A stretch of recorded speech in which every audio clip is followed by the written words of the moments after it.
Hi hello' নমস্কাৰ। আপোনালোকৰ চাগে সকলোৰে ভাল। এইয়া মই আজি ৰাতিপুৱা ওলাই আহিছোঁ ট্ৰেইন ষ্টেচনত। আমাৰ ইয়াৰ ট্ৰেইন ষ্টেচন এনেকুৱা ধুনীয়া পৰিৱেশ, চাওকচোন কি ধুনীয়া। এইটো কি কয়, এইটো ট্ৰেইন লাইনৰ কিনাৰে কিনাৰে যিটো নেকি হিল গিৰাই, সেই গাড়ীটো দীঘলকৈ ৰখাই থৈ দিছে ইয়াত। তাৰ ফলত সেইটো পাৰত মানে পাহাৰৰ পৰিৱেশ দেখি পোৱা নাই। এইটো হ'ল ষ্টেচন। তাৰপিছত কৃষ্ণচূড়া গছ কি ধুনীয়া। এইটো নথকা হ'লে এইফালে পাহাৰৰ দৃশ্যটো কি ধুনীয়াকৈ দেখি পায়। আমাৰ ইয়াত এনেকুৱা সুবিধাজনক আমাৰ ইয়াৰ ট্ৰেইন ষ্টেচনটো বেছি দূৰ নহয়, ঘৰৰ পৰা মাত্ৰ 5 কিলোমিটাৰ, মানে মোৰ ঘৰৰ পৰা। আহক আমি চাওঁ এই পাহাৰৰ দৃশ্য। আৰু আমাৰ ইয়াতো আজিকালি কি কয়, এইটো কাৰেণ্টে চলোৱা মানে ছিষ্টেমবিলাক অট'মেটিক লগাই আছে লাহে লাহেকৈ। কামখিনি ক্লিয়াৰ হোৱা নাই, তাৰ চাৰ টনা হৈ গ'ল। এইটো চাওকচোন, পাহাৰৰ দৃশ্য কি মজা লাগে।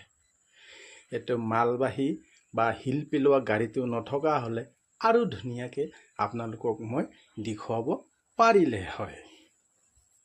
চাওকচোন কি মজা লাগিছে। কিনাৰে কিনাৰে কৃষ্ণচূড়া গছ ধুনীয়াকৈ ফুলো দিছে। এইফালে বেলি উঠা জেগা চাওক, এনেকুৱাকৈ ফৰেষ্টো আছে লগতে।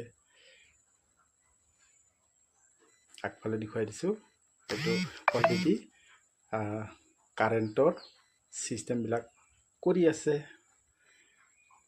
চাওক কি মজা ভিউ, সেউজীয়া সেউজীয়া সেউজীয়া।